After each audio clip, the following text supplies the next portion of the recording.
कांग्रेस कार्यकारी अध्यक्ष रणजीत रावत के पूर्व सीएम पर गंभीर आरोप। हरीश रावत पर टिकट बंटवारे में करोड़ों रुपए लेने का आरोप उन्होंने लगाया। रणजीत रावत के आरोपों पर बीजेपी ने अब हमला बोला है।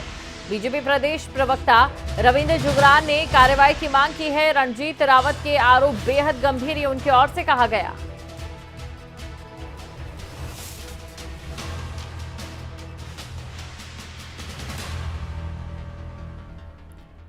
पूरे मामले की जांच की जाए, ये बीजेपी प्रदेश प्रवक्ता की ओर से मांग की जा रही है। तो ये बड़ी खबर आपको बता रहे हैं, पूर्व सीएम हरीश रावत पर गंभीर आरोप का मामला सामने आया है। रणजीत रावत के आरोप बेहद गंभीर, ये अब रविंद्र जुगरान ने कहा है। तो बड़ी खबर आपको बता रहे हैं, पूरे मामले की जांच की जाए, बीजेपी प्रदेश प्रवक्ता की ओर से कहा जा रहा है। खबर पर अधिक जानकारी के साथ ब्यूरो चीफ राव शफात अली हमारे साथ जुड़ चुके हैं। राव शफात अली, ये बेहद गंभीर आरोप लगे हैं हरीश रावत पर और उसके बाद अब सियासत का रंग अलग ही देखा जाएगा। लगातार कांग्रेस के ऊपर कई तरीके के सवाल यहां पर खड़े होते दिखाई देंगे।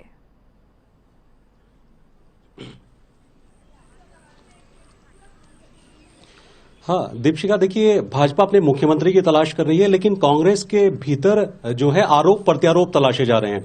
होली का दौर है, होली आने वाली है, 2 दिन बचे हैं, लेकिन देखा जाए तो आरोप प्रत्यारोप का कीचड़ एक दूसरे के ऊपर कांग्रेस के जो नेता हैं, कार्यकर्ता हैं, वो उछाल रहे हैं। सोशल मीडिया पर मानिए एक जंग चल रही है एक दूसरे के ऊपर आरोप लगाने की।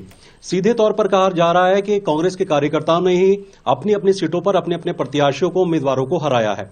अब ये सनसनी फैलाई है, जो रणजीत रावत हैं, बड़े नेता माने जाते हैं और उत्तराखंड के कार्यकारी अध्यक्ष हैं कांग्रेस के, उन्होंने हरीश रावत के लिए कहा है कि पैसे के लेन देन को लेकर के टिकट बंटवारा हुआ है, इस तरह की गंभीर आरोप लगाए। और उसके साथ ही रणजीत रावत की अगर बात करें तो बहुत पहले जब 2014 में हरीश रावत मुख्यमंत्री बने थे तो नंबर 2 के सीएम माने जाते थे रणजीत रावत, सुपर सीएम माने जाते थे रणजीत रावत, बेहद खास रिश्ते थे। लेकिन धीरे धीरे वक्त बीतता गया तो रणजीत रावत और हरीश रावत के बीच में तल्खियां बढ़ती गई और आपस में एक दूसरे के बीच में दावत बढ़ती गई।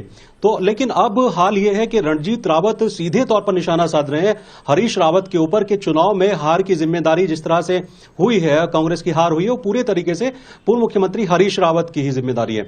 दूसरा यह कि रामनगर को लेकर के और सल्ट को लेकर के ये झगड़ा था।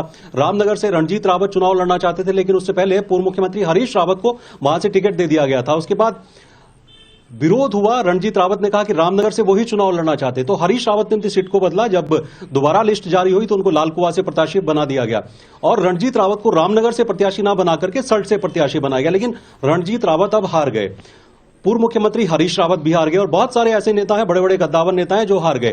तो अब एक दूसरे के ऊपर ये आरोप लगाए जा रहे हैं कि पैसे के लेन देन को लेकर के टिकट का बंटवारा हुआ है, सही से काम नहीं किया है, गुटबाजी है। तो गुटबाजी साफ तौर पर नजर आ रही है। जैसा मैंने कहा कि होली से पहले ही रंगों की बजाय यहां एक दूसरे के ऊपर कीचड़ उछाला जा रहा है। इसको लेकर के हालांकि नाराज दिखाई देते पूर्व मुख्यमंत्री हरीश रावत, उन्होंने एक ट्वीट भी किया और ट्वीट के जरिए उन्होंने कहा है कि एक ऐसे व्यक्ति पर आरोप लगाया जा रहा है जो मुख्यमंत्री रहा हो, लोकसभा सदस्य रहा हो, राज्यसभा सदस्य रहा हो, उसके बावजूद इस तरह के आरोप बहुत गंभीर आरोप हैं और अगर कांग्रेस हाईकमान को लगता है, आलाकमान को लगता है तो उनको निष्कासित कर देना चाहिए। तो ये खुद ही मांग की है हरीश रावत ने, दोनों। अब बीजेपी को एक बड़ा मुद्दा मिला है यहां पर दीपशिका। बीजेपी के पास एक तो खुशी का मौका है क्योंकि भाजपा दोबारा से सत्ता में आ रही है, और दूसरा दीपशिका यह कि बहुत बड़ा मुद्दा बीजेपी को मिल गया है कांग्रेस के खिलाफ। अब बीजेपी कह रही है कि अगर इस तरह के आरोप है तो बहुत गंभीर आरोप है और सोनिया गांधी को, यानी आलाकमान को, कांग्रेस के एक जो जांच है वो सेटअप करनी चाहिए, जो जांच है वो बैठानी चाहिए। अगर लेन देन के आरोप लगे हैं टिकट बंटवारे को लेकर के तो किस तरह की कार्रवाई कांग्रेस आलाकमान करता है। तो भाजपा के जो रविंद्र जुगरान है, प्रदेश प्रवक्ता है, उन्होंने ये मांग की है कि कांग्रेस के अंदर जिस तरह की गुटबाजी है, जिस तरह के आरोप हैं, उनको लेकर के कांग्रेस हाईकमान को संज्ञान लेना चाहिए और इन लोगों के खिलाफ जांच करनी चाहिए। दीपशिका बिल्कुल राव शफात अली, इस समय देखिए कुल मिलाकर इस समय अगर उत्तराखंड की राजनीति पर नजर दौड़ाएं तो फिलहाल ऐसा लगता नजर आ रहा है कि यहां पर आरोपों और प्रत्यारोपों का जो सिलसिला है वो थमने का नाम नहीं ले रहा है। चाहे पार्टी में अपने ही नेताओं पर आरोपों की बात कर लें या फिर अलग अलग पार्टियों के अलग अलग नेताओं की बात कर लें, तो ऐसे में कुल मिलाकर कांग्रेस की रणनीति पर एक बड़ा सवाल भी खड़ा हो रहा है। राव शफात अली,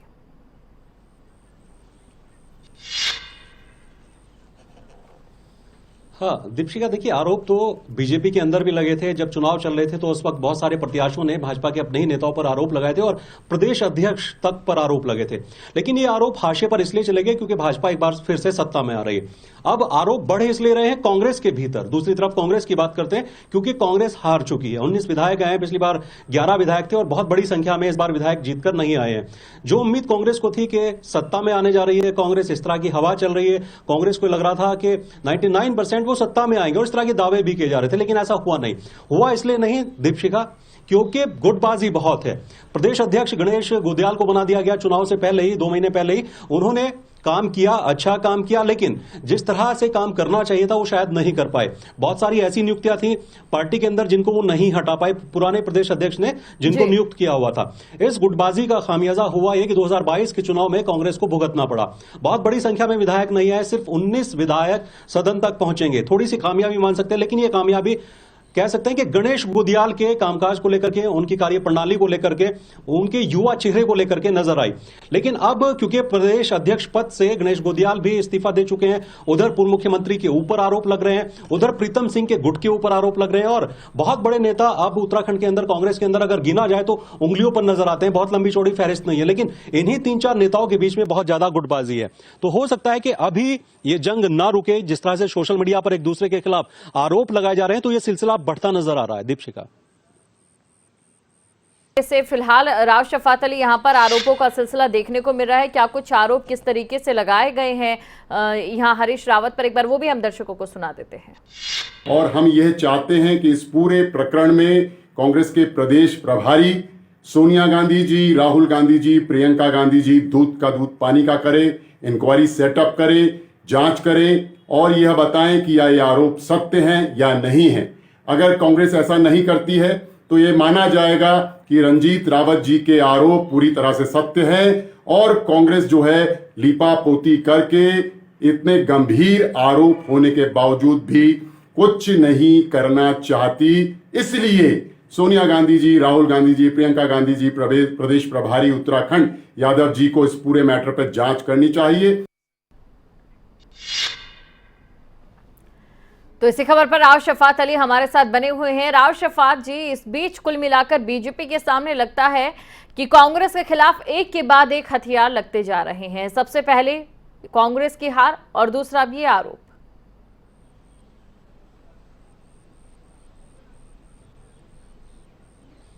हाँ दीपशिका, देखिए अब एक कामयाबी मिली है बीजेपी को, वापस सत्ता में आई है, मिथक टूटा है। क्योंकि ये राज्य के अंदर 20 साल की बात करें तो ये 5वां विधानसभा का चुनाव है। 4 विधानसभा चुनाव में बीजेपी कांग्रेस इनकी सत्ता रही है। लेकिन ये बहुत बड़ी कामयाबी है कि एक बार फिर से भाजपा सत्ता में वापस लौटी है। ये बहुत खुशी है बीजेपी के अंदर। लेकिन एक सबसे बड़ा मुद्दा, जैसे मैंने कहा कि बहुत बड़ा मुद्दा अब कांग्रेस को मिला है, इसको भुनाया जाएगा 2024 में। 2024 में देखिए लोकसभा के चुनाव है, ऐसा नहीं कि सिर्फ 2022 में यहां भाजपा सत्ता में आ रही है, लेकिन लोकसभा में भी अपनी सीटें बचाना भाजपा के लिए एक बड़ी चुनौती होगा। अभी हाल फिलहाल की बात करते हैं तो 5 राज्य लोकसभा सांसद हैं और 3 राज्यसभा सांसद हैं और ये तमाम सीटें भाजपा के पास है। तो ये 2024 का सिनेरियो उसको कह सकते हैं कि तैयार किया जा रहा है 2024 में, क्योंकि भाजपा चाहती है कि एक बार फिर से उसी के लोकसभा सदस्य वापस आए। सबसे बड़ी बात दीपशिका है कि पूर्व मुख्यमंत्री हरीश रावत उत्तराखंड के बड़े नेता माने जाते हैं, बड़े वजूद के और जनाधार के नेता माने जाते हैं। प्रीतम सिंह बड़े नेता माने जाते हैं। तो अब ये 3-4 नेता अगर आपस में गुटबाजी के दौरान एक दूसरे के ऊपर आरोप प्रत्यारोप लगाएंगे तो ये जाहिर सी बात है, इसमें कोई दो राय नहीं कि बीजेपी के हाथ में एक बहुत बड़ा मुद्दा होगा और इसको अभी से भुनाना शुरू किया है बीजेपी ने और 2024 तक ये सिलसिला चलता भी रहेगा। तो कह सकते हैं कि अभी अगर बहुत जल्द कांग्रेस के भीतर ये गुटबाजी नहीं रुकी तो इसका खामियाजा आने वाले वक्त में 2024 में और उस लंबे समय तक उठाना कांग्रेस को पड़ सकता है। दीपशिका, बिल्कुल राव शफात अली, ऐसे में क्या ये सवाल भी यहां पर खड़ा होना लाजिमी है राव शफात अली, क्योंकि एक बार कांग्रेस मंथन की बात कर रही है लेकिन अभी और ज्यादा मंथन और एक सही मंथन करने की जरूरत फिलहाल कांग्रेस में नजर आ रही है।